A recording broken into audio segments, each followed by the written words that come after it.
ASEAN. सबसे पहले हम जानेंगे आसियान की हिस्ट्री के बारे में। आसियान जो है वो 8 अगस्त 1967 में इस्टेब्लिश हुआ था बैंकॉक में, और बैंकॉक जो है वो थाईलैंड की कैपिटल है। बैंकॉक डिक्लेरेशन से इस्टेब्लिश हुआ था और इसके फाउंडिंग मेंबर्स जो थे वो 5 थे, लेकिन बाद में 10 हो गए हैं। और सबसे पहला उसमें Indonesia, Malaysia, Thailand, Singapore, Philippines, और इसका हेडक्वार्टर जो है वो इंडोनेशिया में, जकार्ता में। ये एक रीजनल ऑर्गेनाइजेशन है जो एक रीजन बेस्ड होती है। यहाँ पे साउथ एशियन जो साउथ ईस्ट एशियन नेशंस होते हैं वो एक साथ मिलके एक एसोसिएशन बनाते हैं जिसका नाम वो रखते हैं आसियान। तो ये एक रीजनल प्लेटफॉर्म है, और बेसिकली जो भी कोई ऑर्गेनाइजेशन फॉर्म होता है उसका पीछे का रीज़न एक इकोनॉमिक कॉरपोरेशन होता है। इकोनॉमिकली डेवलपमेंट, एक साथ वो आगे बढ़े, कहीं ना कहीं उनका ये एम होता है। सिक्योरिटी एम होता है, ट्रेड एम होता है। तो कॉरपोरेशन रीजनल बेसिस पे जो करते हैं वो ऑर्गेनाइजेशन ऐसी बनती है, जैसे आसियान, ई आसियान लेड फोरम्स। जो आसियान है उसके पार्ट्स क्या क्या है, उसके थ्रू कौन कौन से प्रोजेक्ट या फोरम्स निकले हैं। जैसे सबसे पहला है आसियान रीजनल फोरम, जिसे हम ARF के नाम से जानते हैं। वो लॉन्च हुआ था 1993 में।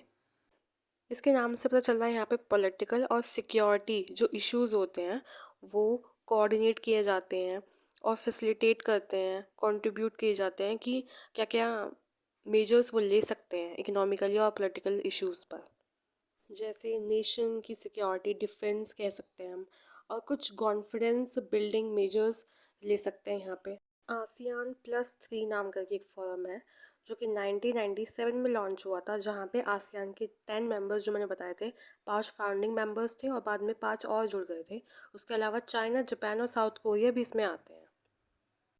ईस्ट एशिया समिट, जिसे हम EAS के नाम से जानते हैं, और सबसे पहली बार हुआ था 2005 में।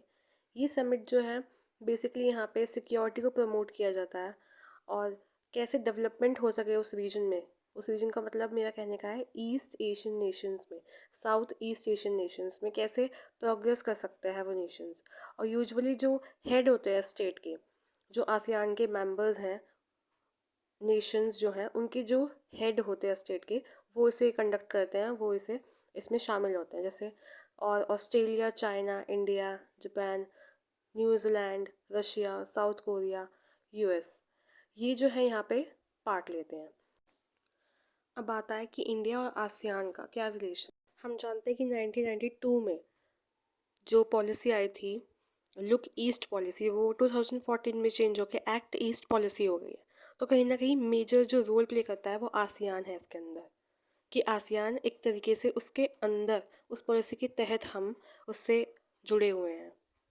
इंडिया और आसियान जो है already 25 years as a dialogue partnership में है, और 15 साल जो है वो समिट लेवल पे इंटरेक्शंस उसके हो चुके हैं, और 5 साल का जो स्टैटिक पार्टनरशिप है आसियान के साथ वो इंडिया की है। इकोनॉमिक कॉरपोरेशन की अगर हम बात करें तो आसियान जो है वो India's fourth largest trading partner में से एक है। 4th नंबर पे सबसे ज़्यादा आसियान से हम ट्रेड करते हैं, हमसे मतलब इंडिया। और दूसरी बात, सोशल कल्चर कॉरपोरेशन के अंदर पीपल टू पीपल इंटरेक्शंस में आसियान जो है बहुत सारे प्रोजेक्ट बनाता है, फोरम्स हैं, उसके काफ़ी सारे इनिशिएटिव्स हैं, जैसे कि आसियान स्टूडेंट ट्रेनिंग कोर्सेज होते हैं, आसियान डिप्लोमेट्स के लिए बहुत सारे ऐसे इनिशिएटिव लिए गए हैं। तो ये था ASEAN, association of south east Asian nation. ये मैंने बहुत कम मिनट में समझा दिया, और ये बहुत ज़्यादा इम्पॉर्टेंट सब्जेक्ट है, और ये ज़्यादातर नेट या फिर UPSC या फिर बहुत सारे कॉम्पिटिटिव एग्जाम्स में काम आएगा।